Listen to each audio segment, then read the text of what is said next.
Je crois qu'on est bon, on est live. Yes, yes, bah ça y est, on est live. Bah, bonsoir à tous, bonjour à tous. Ici, c'est Nadi et Serge Kakidembe du GC Team LTD et bienvenue dans notre émission hebdomadaire, le B2Co. Avant de commencer, j'aurais aimé vous annoncer que, comme vous l'avez vu, vous avez reçu la vidéo promotionnelle que l'on fait chaque mois. Donc, la vidéo du premier de chaque mois est en promotion. Donc, elle est, comment dirais-je, destinée au large public, donc ceux du CryptoBlock News et aussi sur le canal public GC Team LTD TV. Donc, Nadi, bonsoir. Oui, bonsoir Serge, bonsoir la communauté, et bonjour aussi à ceux qui sont ailleurs. Et donc, on commence tout de suite les titres. Yes, on y va, sans problème. Alors, le Bitcoin. Le Bitcoin dans la zone des 10 000 $, sa dominance est en hausse alors que les altcoins plongent en sous-évaluation hebdomadaire. La Libra de Facebook est toujours au centre des débats à Washington, D.C. Yes, là, comme vous pouvez le voir, ben, on a eu un Bitcoin, comme vous voyez à l'écran. On a le Bitcoin qui était tombé en dessous des 10 000, donc il était proche de la zone des 9 400. Il s'est récupéré dans les dernières 24 heures, comme vous le voyez ici. On a une bonne montée et il a atteint la zone des 10 400. Maintenant, ce qu'on va voir ici, c'est que c'est super intéressant, c'est qu'on a le Bitcoin qui est monté tout seul et pas les altcoins. Donc, on va voir qu'il y a des altcoins. Voilà, nous, ce qu'on a analysé ici durant la semaine et dans la plupart des émissions qu'on a faites, il y a pas mal de altcoins qui ont dépassé leur niveau de support, mais pas n'importe quel support. Certaines se rapprochent des supports, donc des bas qui ont été atteints au Q4 2018, donc mi-novembre. Donc, lorsqu'on avait les événements du 15 novembre, la guerre des H-Power, BCH, BSV, Ethereum avec pas mal de altcoins, ERC20 et encore pas mal de choses qui s'étaient passées à cette période-là, on a vu tout tomber à un certain niveau. Depuis lors, il y a des cryptos qui ont décollé de ce niveau, qui sont maintenus haut, et d'autres sont en retour, on va dire, retestent ce niveau, s'en rapprochent. Certaines cryptos sont même bien plus bas que ce niveau. Donc ici, il y a beaucoup de choses qui sont en train de se passer. Donc notamment dans le Bitcoin, on voit que lui, il continue à monter, alors que les altcoins, donc l'écosystème crypto, on voit qu'il y a une corrélation négative. Bitcoin en hausse et le reste bas. Donc là, on parle bien évidemment des cryptos principales. Hein. Donc il y a beaucoup de choses qui se passent, mais ici, on a les yeux rivés sur le Bitcoin. D'un autre côté, ben, les altcoins, on verra ça. Donc altcoins à partir de Ethereum, XRP, etc., etc. D'autres mouvements qui vont dans la direction opposée, où on stagne, où on descend plus bas, où on se rapproche de ces bas du Q4 2018. Et d'un autre côté, Libra, Facebook, toujours les mêmes débats à Capitol Hill, Washington DC, les auditions et tout le travail et tout ce qui est en train de se passer, beaucoup de battages médiatiques, toujours beaucoup de grandes personnalités qui sont en train d'en parler. Et donc là, bien évidemment, bah, on va continuer à le suivre.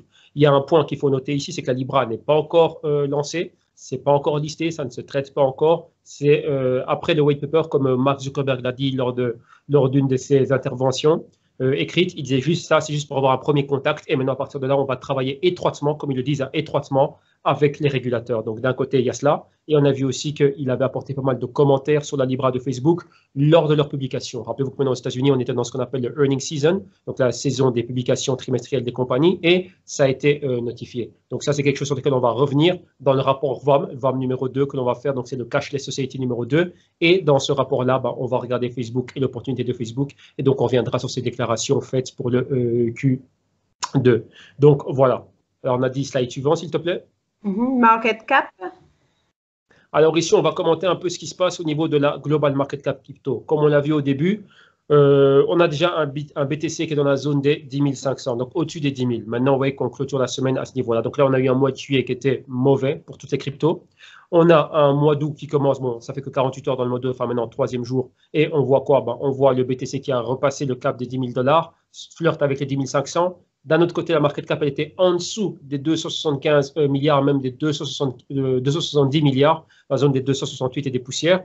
Là, maintenant, on a récupéré les niveaux au-dessus des 275 milliards. Pour ceux qui ne le sauraient pas, l'écosystème crypto, on se rend compte qu'il bouge par tranche de 25 milliards à 20 milliards, donc entre 20 et 25 milliards. Et donc là, on décortique cela en tranche de 25 milliards. Donc si on a un mouvement qui va de, maintenant on a les 300 milliards, ça joue le rôle de résistance. Le premier support maintenant, c'est les 275 milliards, plus bas 250, 225 et 200. Donc maintenant, on est au-dessus des 275 milliards, exactement comme vous voyez ici au slide qui est affiché à l'écran. Ce sont les 282 milliards et 230 millions. Voilà où on est. Et la dominance du BTC qui monte dans un premier temps. Donc avant cette hausse du BTC, on avait une dominance du BTC qui était comprise entre les 60% et les 65%. Maintenant, depuis cette hausse, vous le voyez ici à l'écran, bah, toutes les autres cryptos qui sont en négatif, flat en négatif et même jusqu'à du 5, moins 5% pratiquement pour le LTC, eh ben, la dominance du BTC a surpassé les 65% et elle est logée maintenant au 66,09. Donc voilà ce qu'on peut commenter ici. On voit bien l'écosystème BTC en vert. quelques autres cryptos comment dirais-je, en vert aussi, mais principalement toutes les altcoins, on voit que c'est le rouge dominant, surtout au niveau des grosses caps. Alors, on a dit on poursuit, slide suivant, s'il te plaît. Oui, top 10 crypto. Voilà, ici, on va apporter un commentaire sur le ranking. Donc là, c'est ici aux clôtures du marché au 2, donc au vendredi 2 août. Donc là, maintenant, vous voyez l'émission au samedi 3 août, mais bon, là, voilà, donc là, c'est durant la nuit que c'est fait. Et on va regarder un peu ce qui se passe. Donc, notre ranking, on a toujours le Bitcoin number 1. Maintenant, les altcoins, on a Ethereum en deuxième position, qui, comme vous le voyez ici dans la colonne 24 heures et weekly, c'est plutôt weekly qui nous intéresse. On voit que weekly, c'est dans le rouge. Donc là, on est du moins 2%. XRP aussi qui est baissier, étant dans les dernières 24 heures comme en weekly aussi. Litecoin baissier en 24 heures, moins 5%. Weekly, on est à du 0%. BCH qui, dans les dernières 24 heures, est en flat, on va dire baissier aussi, flat mais négatif. Et weekly, un tout petit plus 2%. Le Binance, sixième position, c'est moins 2% dans les dernières 24 heures. Et weekly, on est à pratiquement du moins 4%. Tether qui stagne dans les 0%, c'est normal, c'est une stablecoin. Ensuite, huitième position pour le EOS, moins 4% dans les dernières 24 heures et moins 10% en weekly. BSV ici, positif, mais moins de 1% positif dans les dernières 24 heures et pratiquement du moins 10% en weekly. Et pour clôturer ici au niveau du top 10, le Stellar Lumens ici qui est en flat dans les dernières 24 heures et pratiquement du moins 7%, excusez-moi, en weekly. Et les autres cryptos, donc top numéro 11 pour Cardano, 12 pour Tron et 13 pour Monero qui, elle aussi, au niveau de tout ce qui est weekly, sont en négatif, excepté pour le Monero. Donc, slide suivant, s'il te plaît.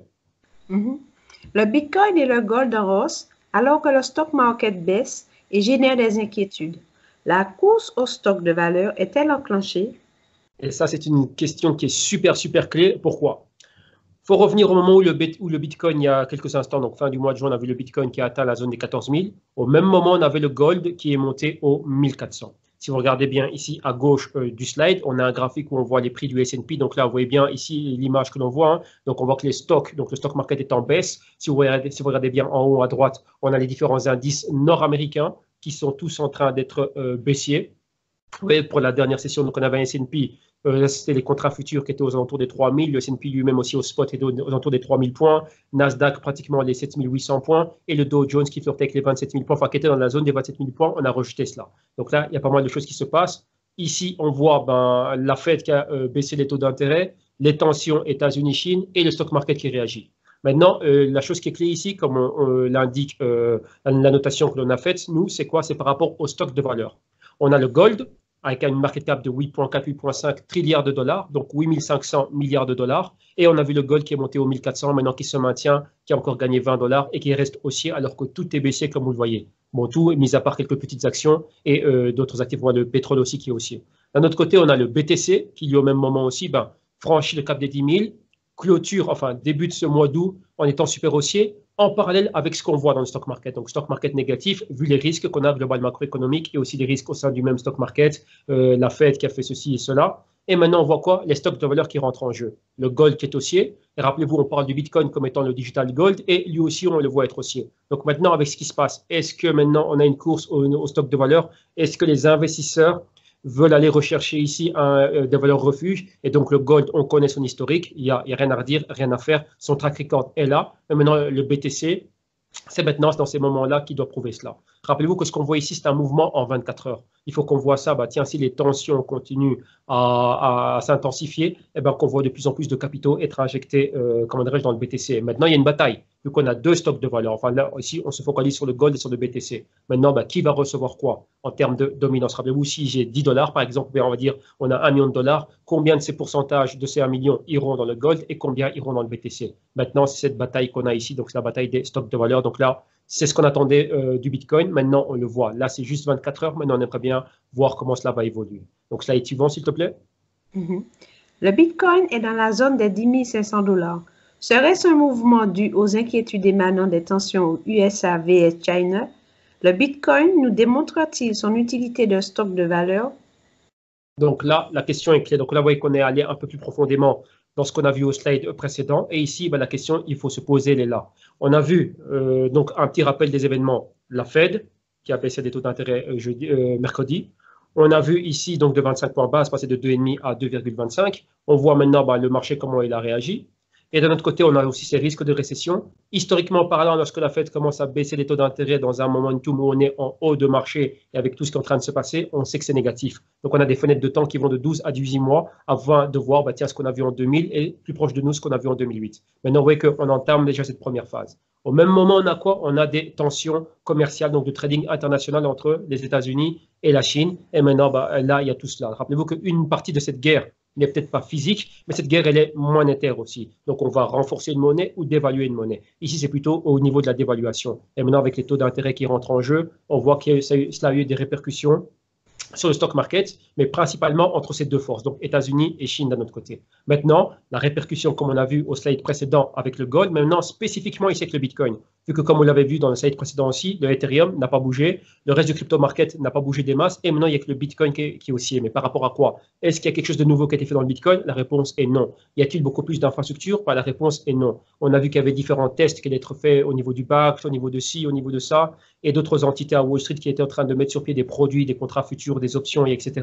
pour le BTC, mais ce n'est pas spécialement ça qui a impacté réellement le marché. Mais ici, on a vraiment quelque chose où on voit bien, comment dirais-je, que le capital est vraiment à la chasse de valeurs refuges et de stocks de valeurs. Et là, maintenant, on voit ce mouvement. Donc, ce mouvement ici pourrait, comment dirais-je, avoir impacté, enfin, ce qui s'est passé aurait bien plus été à même d'impacter le BTC de manière positive que tout autre catalyseur, on va dire, autre catalyseur potentiel. Donc, ça, c'est vraiment, nous, ici, ce qu'on voit, principalement la lecture que nous, on a de cette hausse, elle est basée réellement sur ce mouvement-là.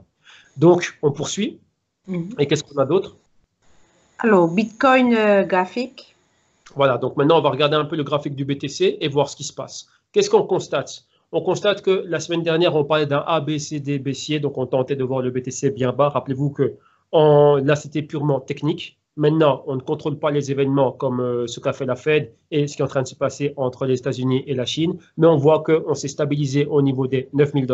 Il y avait un consensus, donc pas mal d'experts et d'analystes attendaient un BTC bien plus bas, donc la zone des 8 500 et même aller retester les niveaux des 6 500. Mais on voit que pour la deuxième fois, on est venu se poser ici sur la zone des 9 000 $, donc 8 922. Vous voyez plus ou moins ça qu'on a notre support à l'écran. Donc là, c'était une partie à la mi-juillet. Maintenant, fin juillet, encore une fois, entre le 25 et le 31 juillet, on est encore posé dans cette zone. Et depuis là, on a eu 4-5 jours, on va dire plus ou moins une semaine à la hausse. Et en plus des événements qu'on a vus dernièrement qui ont encore boosté cela. Maintenant, on voit qu'on a un autre test. Le test que l'on a, c'est quoi maintenant? C'est la résistance des 11 000. Et on regarde un peu l'interaction du prix, qui est dans la zone des 10 436 $, avec les moyennes mobiles.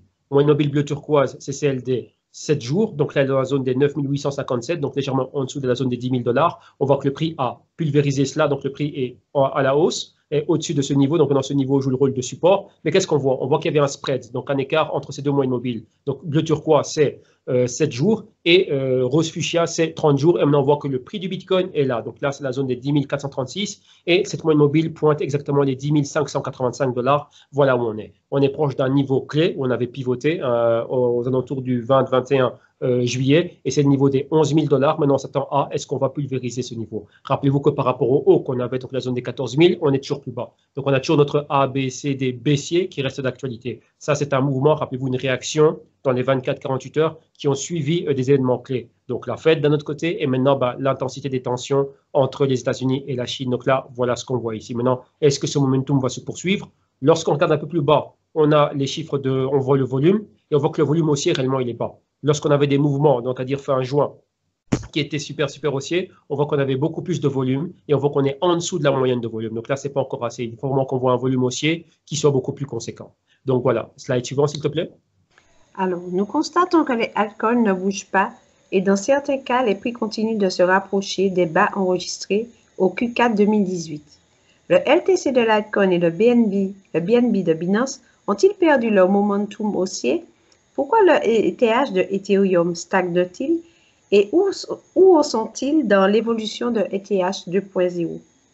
Donc là, il y a beaucoup de choses que l'on a vues. Donc rappelez-vous, donc là, on va un peu plus en détail dans ce qu'on a vu dans les gros titres au début de notre section Bitcoin Co. On constate le BTC haussier, maintenant les altcoins, comme on l'a vu dans les patrons, on va dire, dans les récapitulatifs du top 10 au niveau du ranking weekly. On voit qu'il n'y a pas grand-chose qui s'est passé. Vous voyez que uniquement le Bitcoin est monté et Ethereum, rien du tout. Maintenant, on regarde les cryptos qui sont clés. Rappelez-vous, on a parlé des niveaux clés du Q4 2018. Donc là, c'est à vous à faire un peu de devoir, un peu de recherche. Regardez les niveaux où étaient la plupart des cryptos et les comparer où on est aujourd'hui. Donc là, on parle bien des altcoins, pas du Bitcoin. Les Bitcoins sont bas au Q4, c'était les 3200 $. Vous voyez qu'on est bien au-delà de ça. On est aux 10 200, donc on est toujours super haussier.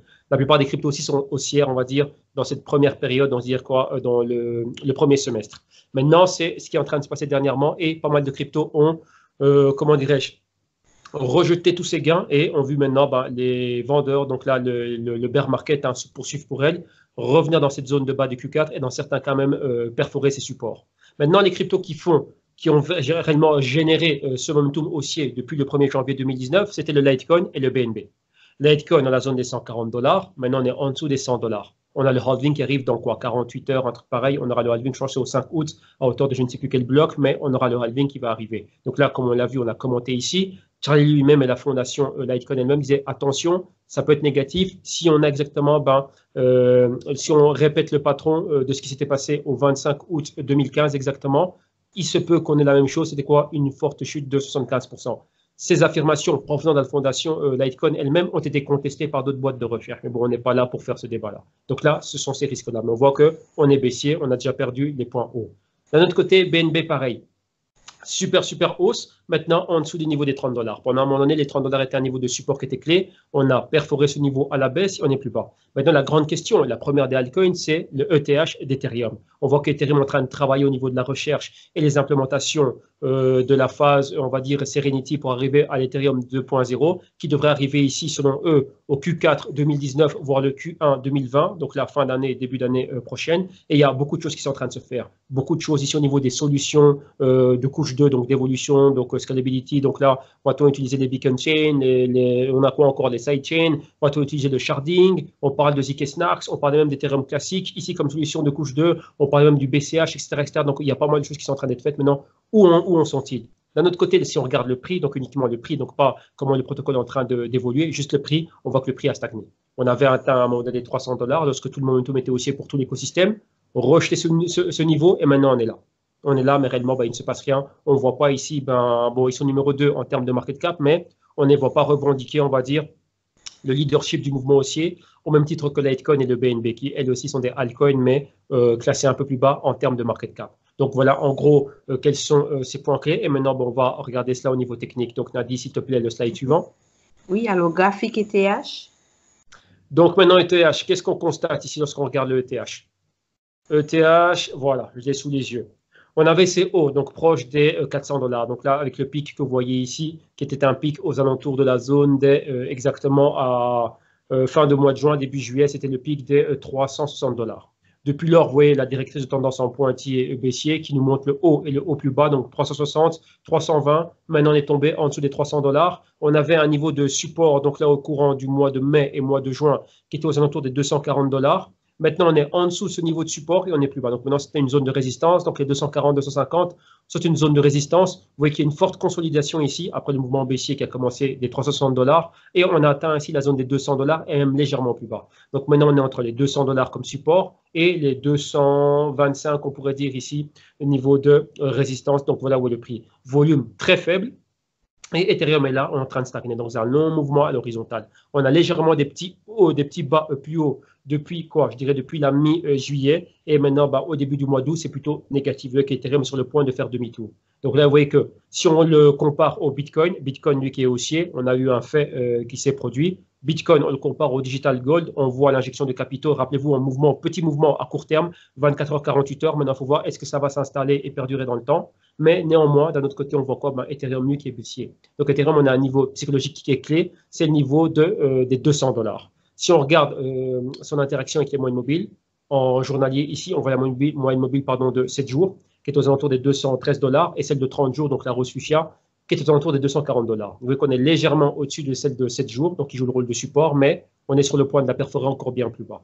Donc voilà en gros ce qu'on pourrait voir. Maintenant, si on revient haussier, donc si aussi on a ce petit retracement, on pourrait aller retester l'ancien support des 240 $, maintenant comme résistance, et on voit que c'est là qu'on est aussi en interaction avec la moyenne mobile de 30 jours. Et au même moment, vous voyez la directrice de tendance diagonale, donc là, qui joue le rôle de résistance, nous démontre qu'on est dans la phase du côté du sell side. Donc, on est à gauche de cette moyenne, de cette directrice de tendance. Maintenant aussi, ce serait la retester, elle, comme résistance, chose qu'elle est en train de faire maintenant. Et si on la perfore, donc on est du côté buy side, on monterait donc au-dessus des $220 et on irait en direction des 240, 250. Mais pour le moment, le momentum est bien plus baissier. Donc, on va voir comment cela va évoluer dans les prochaines 24 heures, enfin, du moins durant le week-end, et voir comment est-ce qu'on va commencer la semaine suivante.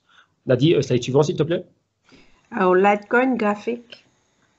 Alors maintenant, on va regarder aussi ce qui se passe avec le LTC de Litecoin. Rappelez-vous, on a vu les hauts, on les a à l'écran ici, la zone des $146 qu'on a délimitée par une résistance max, enfin là pour cette période. On voit quoi? On voit un canal baissier clair et net, on voit comment on épouse parfaitement le mouvement ABCD baissier, donc joue au ping-pong de manière diagonale entre la résistance et le support, et jusqu'à ce qu'on atteigne la zone un peu plus bas des $75, donc là à la mi-juillet, rebondir, retester les $100 comme résistance, être rejeté et maintenant aller dans un mouvement horizontal, compris entre les $85 comme support et les $100 comme résistance, et on est là. Vous voyez qu'on a encore atteint les $100 à la fin du mois de juillet, début du mois d'août, et on a rejeté ce mouvement pour retomber ici aux $94.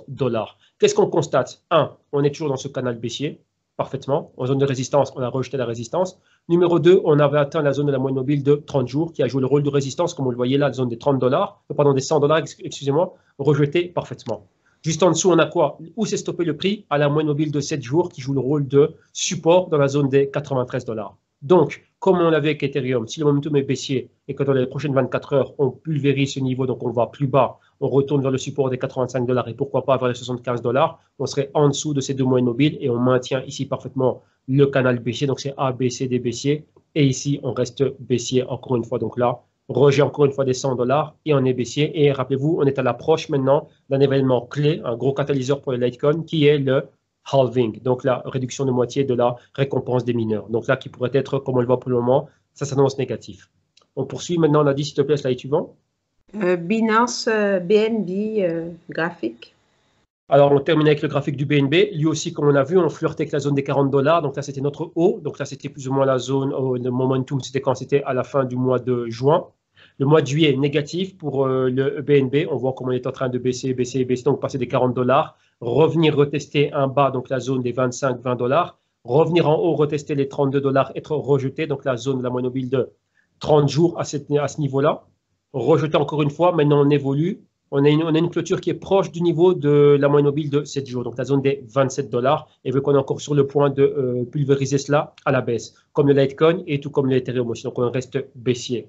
Donc on a vu qu'on est revenu retester les $26-25 et repartir plus haut. Mais on voit bien qu'on est dans un mouvement ABCD baissier.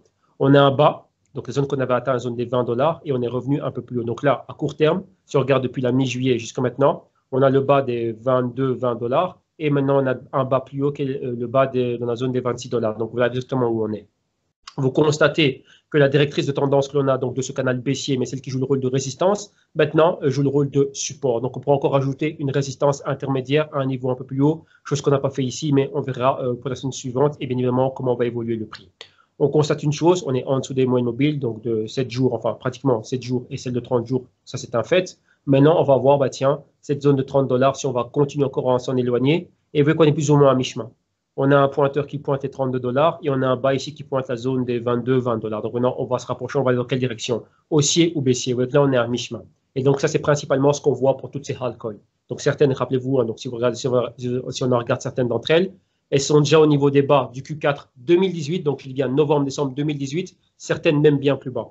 Pour le BNB, bien évidemment, ce n'est pas le cas, mais ici, on a des niveaux de support qui sont bien plus proches et ça, c'est les niveaux qui sont en dessous des $25, donc entre $25 et $20.